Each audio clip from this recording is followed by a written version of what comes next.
estrangulé a la señora Otero y luego ella quedó inconsciente. Creí que había muerto, pero lo volví a intentar hasta que murió. Y a Josephine, a punto, la estrangulé hasta que murió. ¿Con tus manos? ¿No estaba arrepentido? Traté de hallar un lugar para el cuerpo. ¿Y lo encontraste? Sí, lo encontré. La puse en la cajuela de un auto. Las sombras del medio oeste estadounidense escondían algo más que la tranquilidad de sus vecindarios. Bajo la superficie, un hombre común, padre, esposo, empleado de mantenimiento, mantenía un secreto tan monstruoso que desafió a toda una nación. Su nombre era Dennis Rader. Pero el mundo lo conoció con 3 simples letras: BTK, bind, torture, kill, atar, torturar, matar. Durante más de 3 décadas, este hombre jugó con la policía, enviando cartas, burlándose de los medios y dejando pistas diseñadas para confundir. Mientras su comunidad dormía, él se movía en la oscuridad, seleccionando víctimas al azar, observándolas durante días, planificando cada movimiento con precisión quirúrgica. BTK no mataba por necesidad. Mataba por control. Y su obsesión por la atención lo traicionó. Porque incluso el monstruo más calculador tiene un punto débil, su ego. Esta es la historia de cómo un asesino serial convirtió su vida en un juego macabro, cómo la ciencia forense moderna finalmente desmanteló su máscara de normalidad. Y como un nombre grabado con sangre sigue resonando en los archivos del FBI. En este viaje, descubrirás no solo cómo actuaba BTK, sino por qué lo hacía. Si te apasionan las historias reales donde la oscuridad humana se mezcla con la precisión de la ciencia forense, suscríbete y acompáñanos en esta investigación que revela la mente detrás del monstruo. El invierno de 1974 cayó sobre Wichita como una sombra persistente. El viento arrastraba hojas secas por las calles desiertas mientras, detrás de las ventanas, las familias se refugiaban del frío y de algo más, un miedo sin nombre. Nadie podía explicarlo, pero la sensación de ser observado comenzaba a extenderse como una epidemia invisible. El 15 de enero, la familia Otero, padre, madre y 2 hijos, fue hallada sin vida en su casa del 803 de la calle North Edgemore. Las puertas estaban cerradas desde adentro. No hubo robo. No hubo huida. Solo silencio y una escena que marcaría el inicio de una pesadilla. Los cuerpos estaban atados con cuerdas de nylon. Las marcas en sus muñecas y tobillos contaban una historia que nadie quería escuchar. El asesino había entrado, los había inmovilizado uno a uno, y los había dejado morir lentamente. En las paredes no había mensajes, ni señales de lucha. Solo una calma artificial, casi ritual. En la comisaría, los agentes no sabían cómo describirlo. Wichita no era una ciudad de asesinatos múltiples. Era el corazón tranquilo del Medio Oeste. Pero aquel caso parecía salido de un infierno metódico. Uno de los detectives diría más tarde, no fue un crimen impulsivo. Fue una obra planificada. Los rumores no tardaron en llegar. Algunos decían que era un culto satánico. Otros, que se trataba de un exmilitar con conocimientos en tortura. Pero lo cierto era que el asesino observaba a sus víctimas durante días antes de actuar. Elegía casas, estudiaba horarios, y creaba mapas mentales de cada rincón. Para él, todo era un experimento de control. Ese control era su alimento.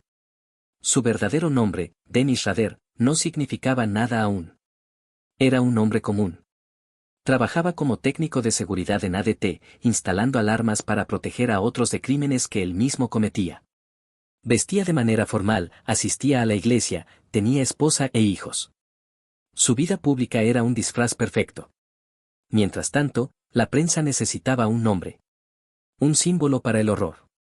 Y cuando una carta anónima llegó a la redacción del Wichita Eagle en 1978, el mito tomó forma. El autor confesaba los crímenes, describía detalles que solo el asesino podía conocer, y firmaba con 3 letras que helarían la sangre de todo el país. BTK, bind, torture, kill. Atar, torturar, matar. La voz del asesino había hablado. Y no lo haría una sola vez. Cada palabra escrita parecía calculada para provocar miedo. En aquella carta, BTK se quejaba de no recibir la atención mediática que merecía. Era un mensaje con doble filo, una confesión y una exigencia. ¿Cuántos más debo matar para que me reconozcan?, escribió. Wichita entró en pánico. La gente instalaba cerraduras nuevas, los vecinos se miraban con sospecha, y la policía organizó operativos masivos que terminaban en nada. Porque BTK no dejaba rastros. No actuaba por impulso, sino por necesidad de dominio. Y mientras las autoridades rastreaban fantasmas, él se sentaba en su sala, encendía el televisor y sonreía viendo cómo el mundo hablaba de él. El miedo, en Wichita, se convirtió en parte de la rutina. Las madres enseñaban a sus hijos a cerrar con llave, los hombres revisaban 2 veces las ventanas antes de dormir. Pero el asesino seguía invisible. Nadie imaginaba que el responsable podía ser el vecino que saludaba cada domingo o el hombre que instalaba su alarma de seguridad. BTK observaba desde su coche, con los vidrios oscuros. Su libreta, siempre en el asiento del copiloto, estaba llena de nombres, direcciones y horarios. Llamaba a sus víctimas proyectos. Cada movimiento, cada mirada, era parte de una estrategia. Era el depredador perfecto en una selva de suburbios. Una tarde, mientras el sol caía sobre los campos del condado de Sedgwick, una joven mujer, Shirley Vian, fue hallada muerta, atada y amordazada en su propia casa. Los investigadores reconocieron el patrón. Ataduras, desorden controlado, la misma firma invisible. BTK había regresado. Los analistas del FBI, recién incorporados al caso, intentaban descifrar su mente. ¿Era un psicópata impulsivo o un planificador obsesivo? Uno de ellos escribió en su informe: BTK no busca placer sexual. Busca obediencia. Lo que excita a este hombre es el poder absoluto. En criminología, este tipo de asesino se clasifica como organizado controlador. Su impulso no proviene del caos, sino del orden. Su escena del crimen es un tablero de ajedrez donde cada víctima representa una pieza sacrificada para reafirmar el dominio del asesino. Pero había algo más perturbador: BTK no desaparecía tras cada crimen. Permanecía en contacto. Llamaba a la policía desde teléfonos públicos, enviaba cartas escritas a máquina, describía con precisión cómo mataba. No era solo un asesino, era un narrador de su propio horror. Las cartas llegaban cada pocos años. Y con ellas, el pánico revivía. En una de ellas, Rader escribió: siento placer al pensar en lo que hice. Me llamarán monstruo, y lo soy. Pero soy su monstruo. Ustedes me crearon con su curiosidad. Era un desafío abierto. Y la ciudad respondió con silencio. Nadie quería decir su nombre. Mientras tanto, en su vida cotidiana, Dennis Rader ascendía en su trabajo, era presidente de su iglesia y líder de los Boy Scouts. Su doble vida se sostenía en la perfección de su rutina. Por el día, un ciudadano modelo. Por la noche, el arquitecto del terror. Pero esa estabilidad tenía grietas. Su necesidad de reconocimiento aumentaba. Y cada vez que el público olvidaba su nombre, él sentía la necesidad de recordárselo al mundo. Durante los años 80 y 90, BTK se desvaneció. Los archivos policiales quedaron fríos, los detectives retirados y los nuevos agentes lo consideraban una leyenda urbana. Pero la calma era solo aparente. En 2004, una carta inesperada llegó a la televisión local KQTV. Dentro, un acertijo. Era el mensaje de un fantasma que había vuelto a respirar. La casa estaba a punto de reiniciarse. El año 2004 marcó el renacimiento del miedo. 3 décadas habían pasado desde los primeros asesinatos y Wichita había aprendido a convivir con su sombra. Los periódicos ya no hablaban del caso BTK. Las nuevas generaciones lo recordaban como un mito urbano, un relato de abuelos que aún temblaban al anochecer. Pero el asesino no había muerto. Solo dormía. Una mañana de marzo, un sobre anónimo llegó a la estación de televisión KQTV. Dentro había una carta y un paquete. El remitente, Bill Thomas Killman. Nadie lo notó al principio, pero las iniciales hablaban por sí solas. BTK. La carta contenía descripciones detalladas de un asesinato ocurrido décadas atrás, junto con una foto de la escena del crimen nunca antes publicada. La policía lo confirmó, era auténtica. BTK estaba de regreso. La voz del monstruo, sepultada por 30 años de silencio, había vuelto a reclamar atención. Y esta vez, lo hacía en un mundo diferente, un mundo conectado por la tecnología, por la información, por la vigilancia constante. Pero incluso en ese nuevo escenario, el cazador parecía moverse con la misma precisión que en los 70. Los detectives veteranos regresaron del retiro. Archivos polvorientos volvieron a abrirse. La policía rearmó la unidad BTK. Era un rompecabezas de décadas, con piezas dispersas en el tiempo. Dennis Rader lo sabía. Y disfrutaba cada segundo. Su mente funcionaba como un tablero de ajedrez. Cada carta, cada mensaje, cada palabra enviada a los medios era una jugada estratégica. Él observaba la reacción de la prensa, analizaba los comunicados del FBI, estudiaba cómo su nombre regresaba a los titulares. BTK no mataba para ocultarse, mataba para ser visto. Una tarde, mientras escribía desde su oficina de seguridad, Rader se miró al espejo. Se vio a sí mismo con el uniforme de la iglesia, un líder comunitario respetado, y sonrió. Pensó en los policías que aún no sabían que el hombre que buscaban estaba a metros de ellos, instalando cámaras, ofreciendo seguridad, protegiendo vidas. El cazador vivía entre sus presas. La policía local, bajo la presión mediática, buscó apoyo en la unidad de ciencias del comportamiento del FBI.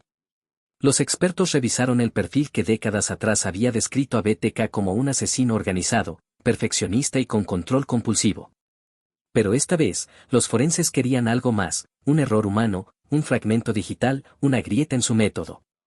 Con la llegada del siglo XXI, la criminología digital comenzó a desarrollar lo que se conoce como huella de metadatos. A diferencia de una huella dactilar, estos rastros invisibles se ocultan dentro de archivos digitales, fechas, ubicaciones, nombres de usuario. Es el ADN invisible de la era moderna. Fue ese detalle técnico el que cambiaría el rumbo del caso. BTK, en su arrogancia, no podía resistirse a seguir escribiendo. Y en el juego del cazador, el siguiente movimiento sería el que lo condenaría. Enero de 2005. Wichita volvía a hablar de BTK. Los noticieros abrían con su nombre, los expertos analizaban su mente y los vecinos revivían las viejas paranoias. Y Dennis Rader disfrutaba cada segundo. El asesino había vuelto a escribir. En su última carta, enviada al Wichita Eagle, preguntaba algo inquietante. ¿Podría enviarme información en un disquete? ¿Podrían rastrearme con eso? La policía, desesperada por mantener el contacto, le respondió en público, fingiendo ignorancia. No, dijeron. No podríamos rastrear eso. Rader lo creyó. Días después, un paquete llegó a las oficinas de la televisión local. Dentro había un disquete marca Memorex. El archivo contenía un documento de Word con un solo mensaje: "This is BTK speaking again". El equipo forense digital del FBI se abalanzó sobre el archivo. Analizaron los metadatos, ese ADN invisible que sobrevive incluso al borrado. Y allí, en la línea oculta de información, apareció el error más humano del monstruo. Autor del archivo, Dennis. Última modificación, Christ Lutheran Church. El juego había terminado. La policía comenzó a vigilar discretamente la iglesia y el hogar de Rader.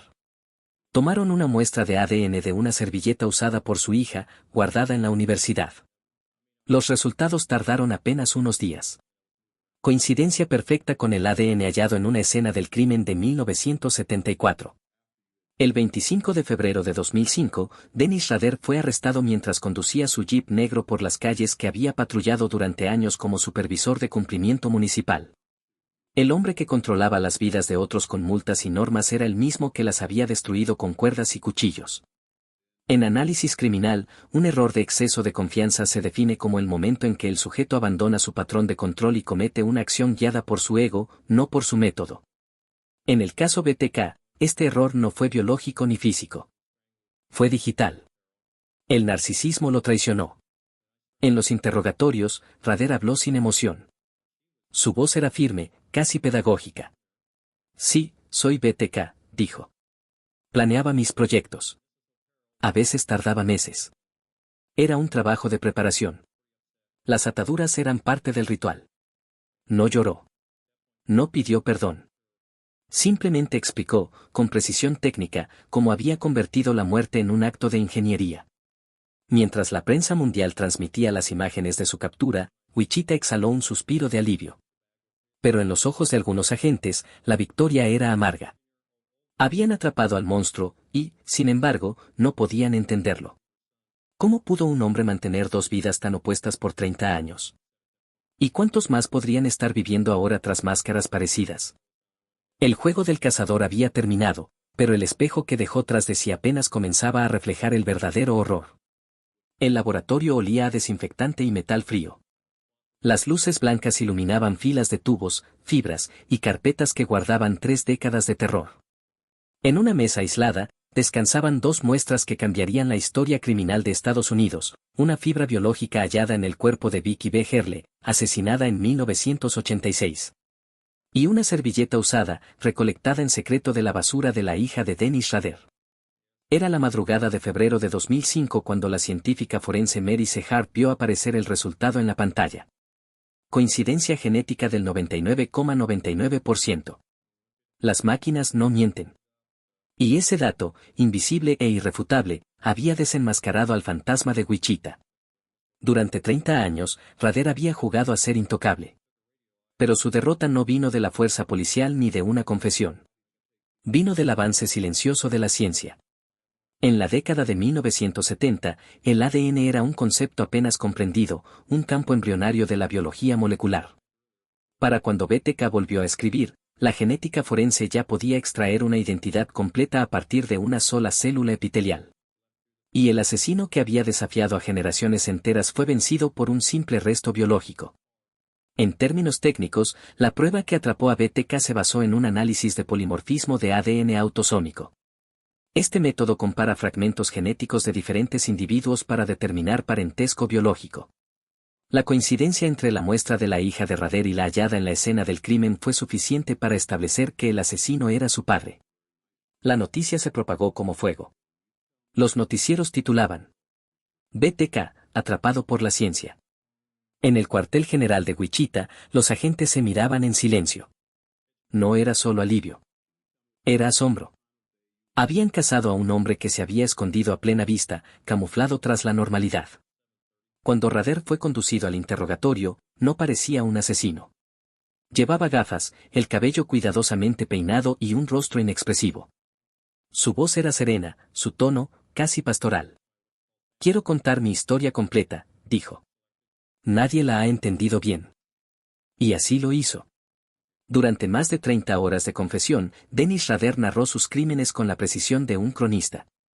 Explicó cómo espiaba a sus víctimas, cómo elegía los puntos de entrada, cómo organizaba los nudos. Hablaba de sus actos como quien describe una tarea doméstica. Los investigadores tomaban notas sin pestañear. Cada palabra que salía de su boca era una muestra más de su necesidad de control, incluso en la derrota. Era como si Rader hubiera planeado hasta su propia captura, buscando asegurarse de que su historia, no su arresto, fuera lo que quedara grabado en la memoria colectiva. Durante su confesión, Rader no mostraba culpa. Hablaba en tercera persona, como si se describiera a sí mismo desde fuera. BTK era otro ser, una entidad creada por él, una máscara que lo liberaba de su propia humanidad. Decía. BTK necesitaba control. Dennis solo le dio un cuerpo. Su voz, monótona y tranquila, estremecía a los investigadores más curtidos. Era el reflejo perfecto del asesino que había logrado esconderse tanto tiempo, racional, metódico, incapaz de empatía. Rader detalló cómo documentaba cada crimen en cuadernos y disquetes. Dibujaba escenas, guardaba recuerdos, un trozo de cuerda, una prenda, una fotografía. Llamaba a ese archivo su colección personal. Para él, cada asesinato era un proyecto incompleto, una obra de ingeniería que debía ser perfeccionada. Cuando los agentes revisaron su casa, hallaron cajas etiquetadas con las iniciales de las víctimas, planos de vecindarios y notas con frases escritas a máquina, Next Project, Start Preparation, Monitor Schedule. Todo, ordenado con precisión obsesiva. En psicología criminal, este patrón de conducta se conoce como compulsión archivística del control. El asesino necesita registrar su acto para sentirlo real. El documento no solo conserva el crimen, lo reactiva. Es su forma de prolongar el dominio más allá de la muerte de la víctima. Los fiscales se prepararon para un juicio histórico. Pero Rader lo sorprendió de nuevo. En junio de 2005, se declaró culpable de los 10 asesinatos sin necesidad de juicio. Quiso contar, con detalle, cada crimen. Su relato, transmitido en directo por televisión, estremeció al país. En la sala, la tensión era irrespirable. Cuando el juez le preguntó cómo se sentía al recordar sus actos, Rader respondió con una calma inhumana. Fue parte de mí. No puedo cambiarlo. BTK estaba ahí. Siempre lo estuvo. No lloró. No titubeó. Solo bajó la mirada y esperó a que pronunciaran su sentencia, 10 cadenas perpetuas consecutivas. Al salir de la corte, un periodista gritó. ¿Por qué lo hizo, Dennis? Rader giró apenas el rostro y murmuró. Porque podía. Fue su última declaración pública. Esa frase se convertiría en un eco que aún resuena en los pasillos del crimen forense, el testimonio de una mente que mató por poder, no por necesidad. En prisión, Rader mantiene su rutina meticulosa. Limpia su celda, escribe cartas, sigue clasificando sus pensamientos. El asesino y el hombre coexisten, separados por barrotes y años. Pero el monstruo nunca desapareció del todo. BTK fue vencido por el ADN, por la ciencia, por el rastro que él mismo dejó. Pero su historia dejó una lección imborrable: el mal puede ocultarse tras una sonrisa, un uniforme o un gesto amable. Y a veces, el monstruo más peligroso no es el que se esconde en la oscuridad, sino el que aprende a vivir dentro de la luz. En la oscuridad de su celda, Dennis Rader despierta cada día a las 5:30 de la mañana. No por obligación, sino por hábito. Dobla su manta, limpia su pequeño escritorio y anota en un cuaderno la fecha, la hora y una palabra: control. Para él, la rutina sigue siendo una forma de dominio, aunque ya no haya víctimas, ni libertad. Los guardias lo observan con una mezcla de miedo y curiosidad. Habla poco, sonríe de vez en cuando, y cuando lo hace, parece que intenta recordar cómo se siente ser humano. Rader no es el monstruo arquetípico de las películas. No grita, no tiene una mirada enloquecida. Su frialdad es su verdadera máscara. Esa calma desconcertante es la que lo convirtió en uno de los asesinos más difíciles de detectar. Era el hombre invisible, el vecino amable, el padre ejemplar, el técnico que revisaba tu alarma de incendios sin que sospecharas nada. Los expertos en comportamiento criminal coinciden: Rader representa la dualidad perfecta entre el yo social y el yo oscuro. Carl Jung lo llamaría la sombra, esa parte reprimida del ser humano que contiene los deseos más oscuros y primitivos, y que, cuando se desborda, puede consumir completamente la identidad original. Dennis Rader no nació monstruo. Lo construyó. A lo largo de su vida, acumuló frustraciones, una necesidad patológica de poder y una incapacidad total para sentir empatía. En sus diarios, escribía frases como: el mundo está lleno de ovejas. Yo solo soy el lobo que cuida el orden. Esa frase refleja el corazón de su mente, un sistema de creencias donde el mal se justifica a sí mismo, donde la violencia se vuelve una forma de equilibrio. Durante las entrevistas posteriores a su arresto, los psicólogos notaron un detalle inquietante: cuando hablaba de sus crímenes, usaba verbos en pasado. Pero cuando hablaba de BTK, usaba presente. BTK planifica. BTK espera. BTK observa. Era como si la identidad de asesino aún viviera dentro de él, atrapada pero no muerta. El monstruo, aunque encarcelado, seguía respirando en la oscuridad. Los investigadores de perfil forense aseguran que BTK no solo mataba por placer. Mataba para existir. Cada asesinato reafirmaba su poder sobre el mundo, sobre el miedo, sobre el caos. Sin sus crímenes, Rader no era nadie. Con ellos, era un dios dentro de su pequeño universo retorcido. El espejo, para Rader, no reflejaba su rostro, sino el de su alter ego. Y cada vez que se miraba, el reflejo parecía sonreír primero. Porque en el fondo, BTK no quería desaparecer. Quería ser recordado. En prisión, el silencio tiene su propio lenguaje. Cada eco de paso sobre el concreto recuerda a Dennis Rader el peso de lo irreversible. Sus días se consumen entre la rutina y el recuerdo, pero dentro de esa quietud aún habita el personaje que creó, BTK, el espectro que no desaparece, aunque el cuerpo que lo albergaba esté encerrado. A veces, escribe cartas. No a familiares, sino a la prensa, a los investigadores, incluso a los psicólogos que lo estudiaron. En una de ellas dejó una frase que heló la sangre de quienes la leyeron. Si me dieran la oportunidad, lo haría todo igual. Solo cambiaría la forma de no ser atrapado. Esa confesión fue más que arrogancia. Era una ventana hacia su mente, un recordatorio de que el verdadero horror no está en la brutalidad del crimen, sino en la ausencia de remordimiento. En criminología, esto se conoce como trastorno antisocial de la personalidad, una condición donde el individuo carece de empatía y remordimiento. Pero mantiene una inteligencia funcional que le permite camuflarse entre los demás. Rader lo dominó como un arte. Su historia se estudia hoy en universidades y academias forenses de todo el mundo. Es el ejemplo perfecto del asesino organizado, aquel que planea, calcula y ejecuta con precisión quirúrgica. Durante 3 décadas, jugó con la policía como si fuera un tablero de ajedrez humano.